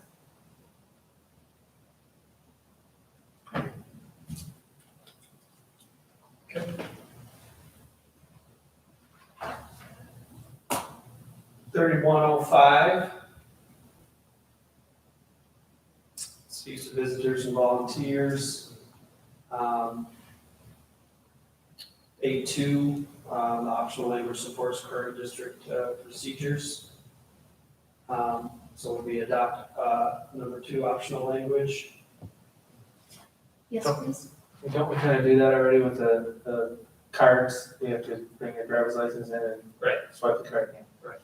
It's not changing any necessarily anything we do there. B4, is that right? B4B? So my question, and this is tied to D because we do have parents driving places. We do have. It's because his comment said it's a very rare occurrence. But I know like in athletics, I don't know if this is still the case. When my son was in rugby, we would have to drive to the away games and we would often drive several kids. And I know JV tennis is now driving their own kids. Does that, Is extracurricular different? yeah, I think that's a valid question. And we go to pep band, we have kids. But there's probably a difference between drivers for the purpose of this policy and driving just because it's a carpool, right? Yes. I'm gonna carpool with my neighbors to sports practice. I don't need to run that past the district. It's when the transportation is being organized as part of the school event by the school, So for the rugby away games, we did not have busing. right? So parents would drive the kids to the away games. Yeah. But it's, Is that just, so that's, Carpool. is that just a carpool? Yes. so you would need to have B. I think you have to have that language. yes. Do you need proof of the safe driving record or proof of the lawful So registration? when there is is it an iChat for a parent driver? Yeah, there's backgrounds, right? But yeah, So I would say yes, safe driving record, well, right? the iChat doesn't, the iChat's not involved, right? I have a problem with for superintendent or designated, how does it say, designated satisfaction proof of it. Scroll up to the one we were looking at prior, where it gives their approval from district personnel. I think you assume some liability. If those 4 people, let's say, are in the car and you say, yes, you can do that, you now are approving it and saying it's okay, they get in the car and they all die, it's now on us. You said you could do that. Who told you you could drive in a personal car? The superintendent did. 3 people died. Where's that going? I don't like the fact that you can give the authority to do that. If people choose to do so on their own accord, we don't have a problem with it. But if they bring it to you and say, is it okay if I drive 4 other kids to this event? You're basically giving them your blessing, and something happens, you know where it's going. It's coming back on us. And I'm just using you as an example. It could be any of us that did that. Anybody gives authorization who has authority status in a school, which they're basically calling out. I don't like that. I think if something goes wrong there, we're liable. I'm gonna take the personal part out of it, I'm just gonna call it a liability problem. I don't know, am I the only one who thinks that way? If it's a carpool, we don't really even know they're doing it. They just get together and they show up at the game. Mhm. If we're giving them approval to drive there, now it's became the district's problem. I think. There's a couple smarter people here than me on this matter, but it just seems to me like that's where everything ends up going. We're blessing it, we're giving it our blessing through our superintendent. And they get in a horrible accident on their way to a school sanctioned or school event because they were told they could drive there. Where's that lawsuit going? I refer to the two degrees. So what is our current policy with respect to approval of the parent guardian drivers? Do we, I mean, we have to have some policy, right? I have done this, I'm guilty of this. I didn't ask anybody's permission, but I've driven other people to things. I have too, but not in a way that was organized by the school. Exactly, this kind of specifically Our says current that they got our policy- approval. Our current policy, it's 8660, transportation by private vehicle. The board authorizes the transportation by private vehicle of students of this district between school and a school activity approved by this board in accordance with this policy. That goes through all the details. So there is a problem. It's basically aligns with With what's, what's there. including option B being added. What is that? Is that something we want? Is this a good policy that we're already following? Well, Yeah, I mean, it's directly, it's board saying you can do it. There's no superintendent or designee approval. It says the board says you can do this. It must be approved in advance by the building principal. So. That's what the current one is. I guess, just because this one comes to mind, there were the 2 girls that played hockey a period of time ago. They just always went to practice together. They were friends, nobody told me, I'm assuming nobody told them they could do it, they just were going to hockey practice together all the time. Something horrible happened, nobody really gave them that authority except their parents and themselves. Had they come to us and said, is this okay that we do this? And we said yes, that might have been a whole different story. Because you're assuming some type of liability by being an authority figure in that position to say, yes, it's okay. I just can't get past that. I don't think we would ever want to even answer that question. so I guess, maybe this is something that we need some further clarification from Trone. Because I guess, it's implicit, if we have the policy without that optional language, it's implicit that we're allowing that transportation, whether you want to call it the carpooling and by eliminating that step, are we, I guess from a liability standpoint, if we add that provision in there, is that taking on a greater potential liability? Or is that actually included in there as a potential option as a means of reducing the potential liability? Because you can say that, because if we don't have that in there and there's no check, of safe driving or whatever the approval may be, and then there's an accident, then they can say, well, you don't even, you're just letting anyone, willy-nilly be driving, and we had students then, get injured or killed.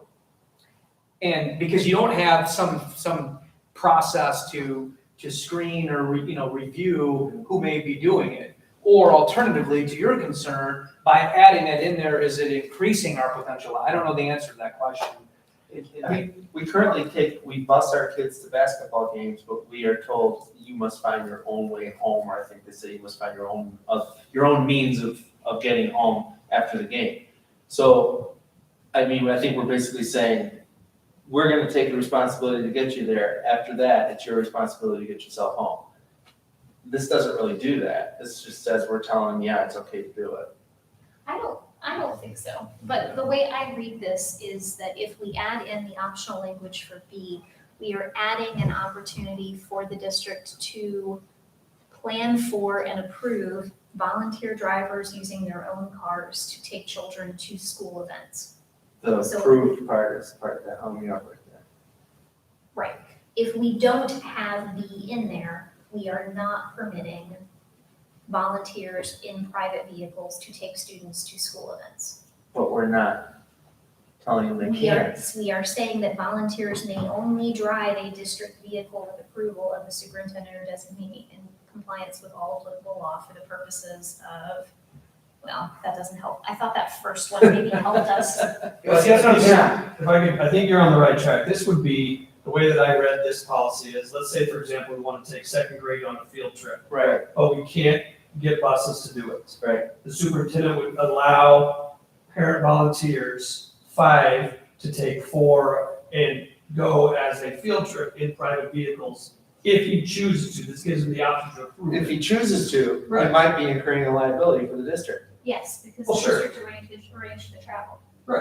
So if we say, we're having a field trip at the apple orchard, you have to make your own arrangements to get there, but when you get there, we have it arranged for you to do this, and this, and then you must find your own way home. Now we've probably eliminated the driving liability part. We've said, you get yourself to it, we're sponsoring this there, but we're not providing your means to get there. And we're not gonna drive you home either, but we're providing this, you can drive, it's just like saying, come to school, we're not gonna, except for our buses, if you choose to have your parents drive you, that's not on us, that's on them.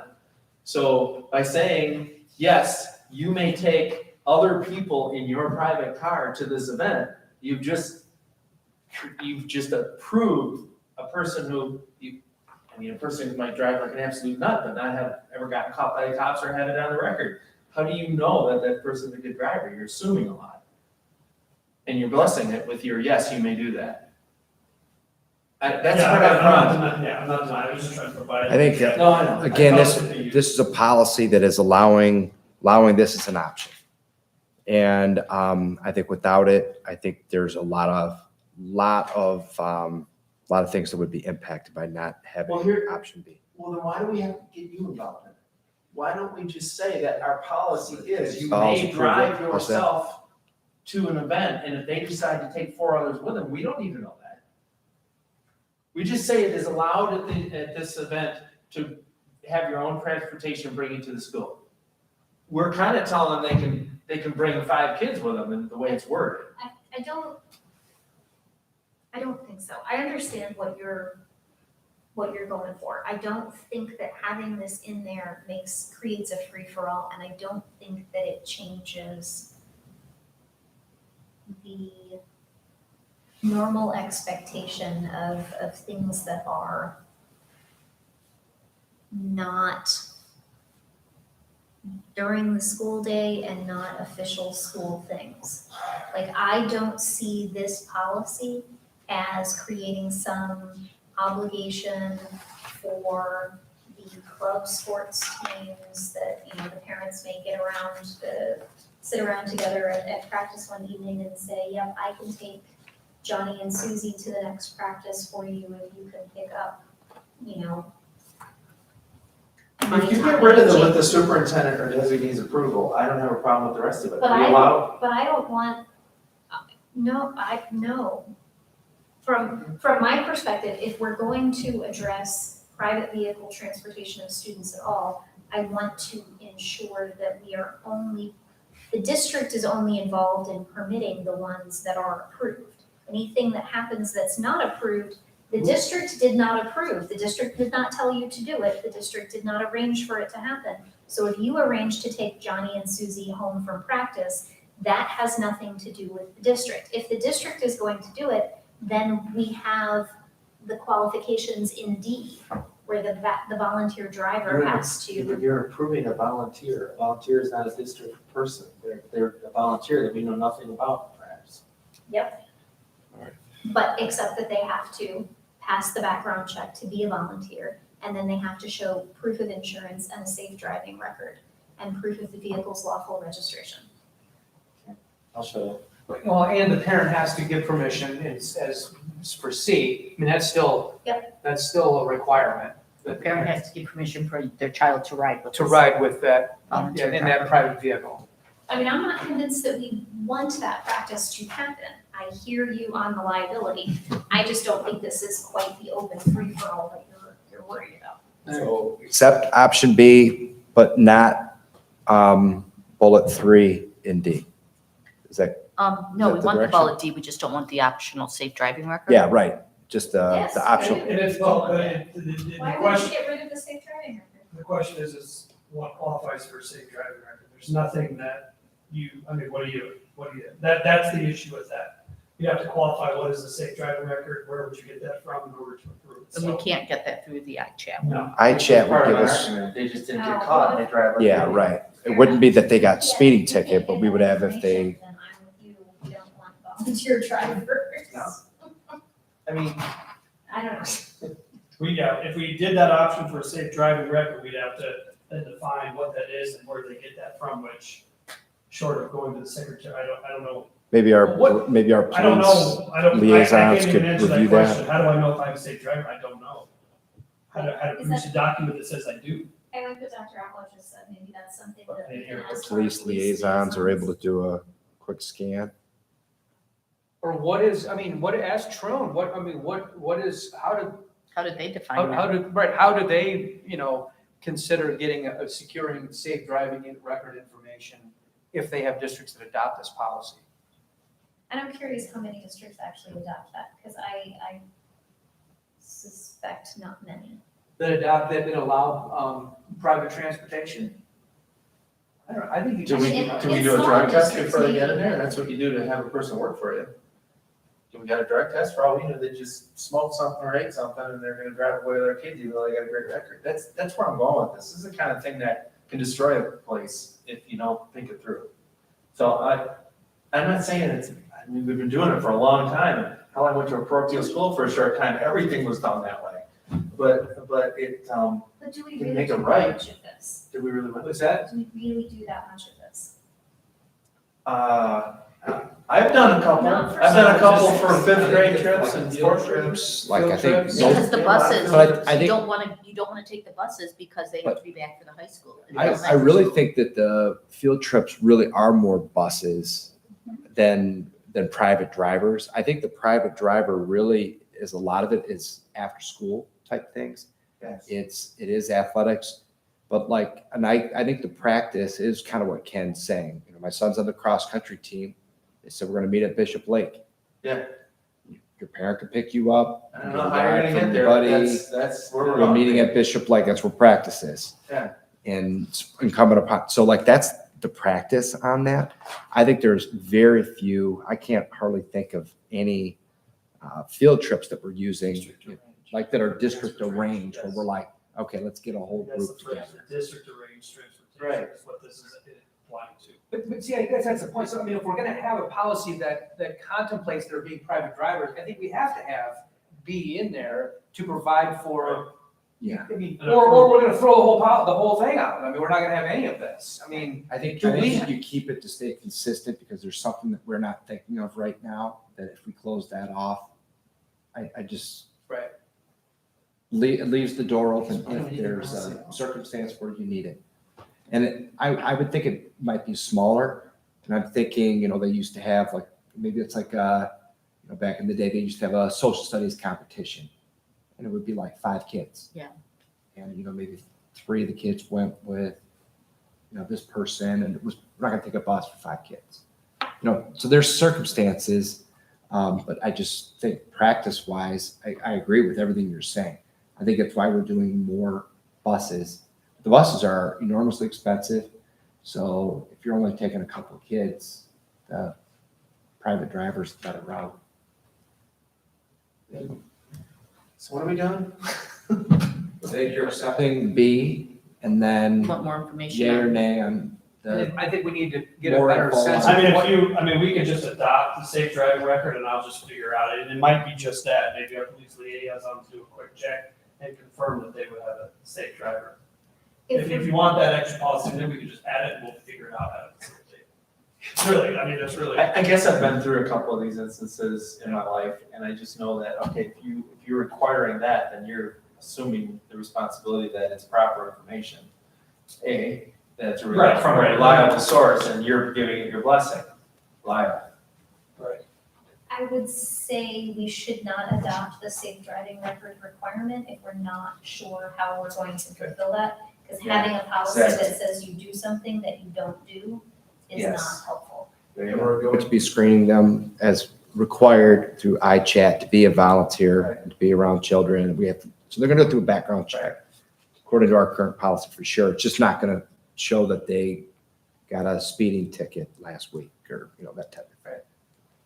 So any crime or criminal we would know that.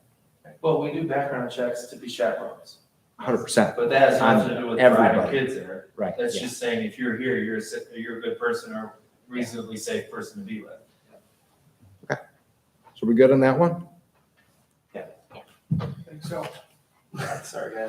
Roger, are we cutting this at 9? And then Well, I think we probably should. this- I just, want to forewarn everyone at this pace, we're probably not going to get done next Monday either. Oh, no, I can just, Yeah, what's left? I'm looking at this. You've got about 6 pages worth of stuff left Yeah, to get to. So I think you keep chugging, and then when you get done, we'll yeah. schedule another one. All right, so you guys want to go for about another 10 minutes? We're here. Oh, Lord. Okay, so we know how this is going. Social security numbers. 3113, really the optional language here is just adding others that might be able to receive social security numbers. And we added human resource specialist, director of accounting, payroll specialist, benefits coordinator, one in those offices that knows how to safely take those and keep those secure and confidential. So who are you listing as another person? We're adding human resource specialist, Okay, director of accounting, okay. business office official, payroll specialist, and the benefits coordinator. You're the one who's in there who understands how to handle that confidential information. We okay with that? Yep. All right. Okay. 3116. Acceptable use policy, the optional language here. The recommendation is use the suggested language as provided.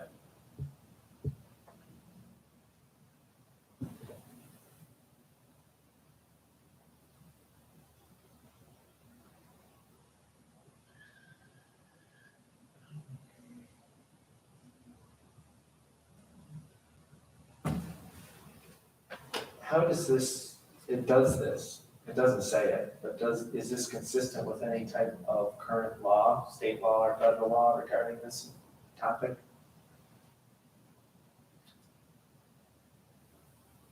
Well, I mean, I think the last one's like a catch-all. Any other materials harmful to Harmful to minors. I think that's appropriate. Yeah. Okay. I Thank think you. the fewer, trying to list things is always problematic because you miss something. Gotcha. 3118, the Title IX policy, we will add in C the appropriate names of the persons who are the coordinators and the information there. F6D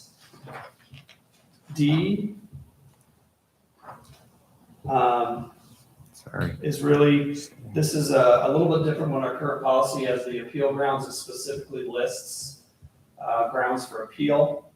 A, B, and C are listed there. D, we could have the option to add additional appeal grounds if you wanted to. And then the other question that's not in blue, that our current policy with respect to appeals is we added, when we updated this policy, I think a year ago, appeal to a panel of the board members. We would need to, if that's still the desire of the board, in this particular policy, the appeal, it says here, appeals officer, trying to find where's that?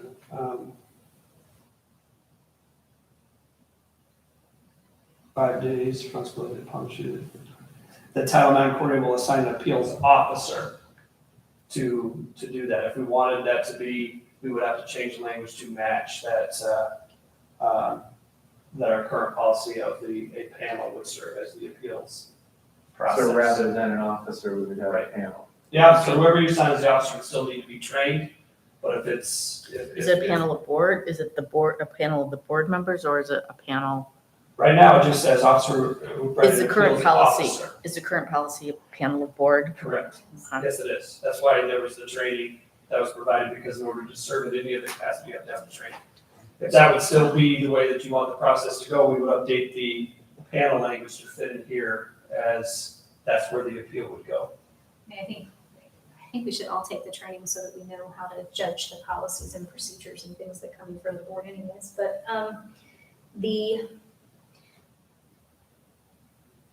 you guys may remember the choice that we made for our existing policy. I think the options that Neola provided us were to have a single appeals officer or have an appeal to the board.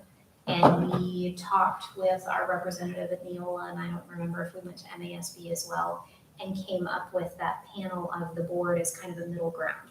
Because at the time, at the board discussion, there was some discomfort about having a single appeals officer, but we did want to provide an appeal, but we were concerned about an appeal to the full board and any public meetings requirements that would come with that. So I think we were going with a panel of 3 board members so that the parties that wanted to appeal to the board could feel like they were heard by a portion of the board, but didn't have to exercise an additional right to have a closed meeting in order to do that. I think that's how a lot of our discussion at the table went. It looks like Troon isn't advocating for a board appeal anyways, so it may be worth reconsidering whether something has changed or if this is just a difference of opinion between Troon and Neola over whether you should put the board out there as an option for an appeal in this circumstance. I like the idea of appeals that are heard by more than one person, because I think that gives the participants a sense that it's not just the whim or bias of that single person that's deciding the appeal, especially on something as sensitive as this. But I can also see the advantage of having a single point that is trained and used to hearing these appeals. I would ask the administration who our appeals officer would be, or if that's going to change with every case. So this would be my recommendation. Is I like what the board decided to do with the panel of 3. If you think about in the court system, you go to an appellate court, it's 3 people, and where you have multiple minds around it. And when you go to an appeal, it's usually the next person. So you have Mr. Scaling, and then does it come to me? I don't want to be. I think having a singular person for an appeal when it comes to Title IX, I recommend that you stay with what you've already decided. I think it's a good approach to it. That would be my thought. Yeah, I think the difference, I think you are correct. There's a difference here in the policies because Troon has specifically designed the appeal can only be appealed for specifics. You can't just appeal it because you're not happy with the decision. There has to be a reason to appeal, and that's why I think they lean towards that would be okay to have for a single person to do. But I don't think that if the board wishes to have the panel, that we couldn't easily supplement that process in here under the same, appeal procedures. But to your question, the appeals officer, if it's not the board, whoever that is, more than likely might be the same person, but it could change because you have to remove someone who may have a conflict of interest or those types of things. Was already involved. And it can't be me necessarily if I'm the one who is facilitating the whole process in general, so, but they would have to be formally trained in the entire process like everybody else would, who participates in the grievance process. Well, and I suppose that's the advantage of bringing it to a panel of 3 board members. The likelihood that we couldn't find 3 board members that had no involvement in the prior investigation is probably pretty small, right? Since none of us are involved in the administration of the The buildings. likelihood we could not. I have to get my negatives in here. Did I have too many in that? Because we're gonna be independent of the process. That's a that really happened good point. previous. Right. Yeah. So there's not gonna be as much shuffling Right. to make sure that you've got someone that had no exposure to the rest of the process, or very little exposure to the rest of the process. As a superintendent, you're going to be looped into, Yeah. you're going to know a lot, and there's potential for bias. And So I suppose, at the board level, we're going to expect reports from the administration when things are happening. Absolutely. So we won't be completely devoid of information about what happened during the investigation, but we will not have been part of the investigation. Okay. I don't know. all right, 901. So with that input, I know that when this incorporates or works in tandem with policy 5205, which was held at the last meeting. So is that resolved? Are we at a point where we can push 52505 forward, or do we need to revisit whatever the issues were for 5205? I don't think we even talked about that one. I think we just tabled it, or was that the one that had the timelines in it? And we came up It with- was 5205 had a lot of the detail of the title. Yeah, we didn't even go through that last time. No. All I'm trying to do is, these two kind of go hand in hand. I just want to, I think they should be, Can we You know. start the next meeting with those and kind of walk through yeah, that's fine, that's fine with me. 5205 and then walk back through this one? So we That was can the make student sure- handbook one, 5205 is handbooks? Or do you mean 5206? Yes, 6 is the last one. I'm sorry, 5202. Unlawful discrimination, retaliation. Should That's, the same person listed as the Title IX. that's coordinator the policy. Title IX. That's just the name of the coordinator though. That's Right. not necessarily. well, which one? There were some timelines that we It was- just, Yeah, we spent a lot of time on timelines for. but I thought we had fixed those. That was to 5202. Business days and school days, and I thought we had settled on that one. And then we're about Maybe I to wrote down the wrong number. So, Roger, 5206A, I had a note from last time, maybe that's the one you're referencing.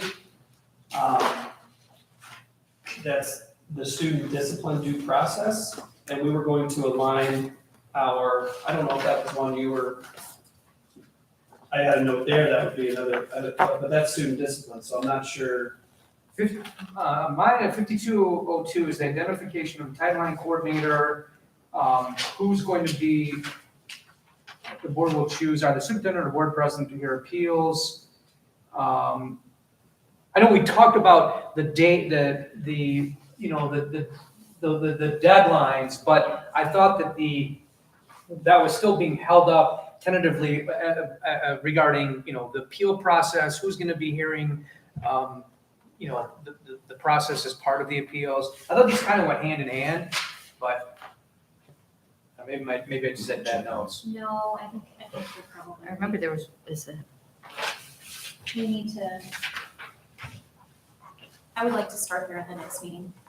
Because, it took us, On 3118? yeah, and in conjunction with the, 52, if there's just any open ends on what needs to be pushed forward for 5202 in conjunction with 3118, that's probably a good place to start. I think so. Okay. It took us like 3 board meetings to get through the Title IX policy updates when they came through the office, so we should be careful with those. Okay. 3118, and 5202.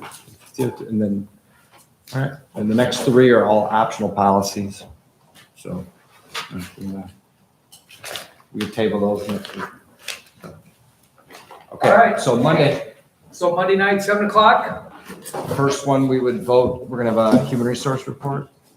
That's the one action, and then And so is there going to be then for Is it the, an for the actual- next Monday, you're gonna publish an agenda with that 4 action item?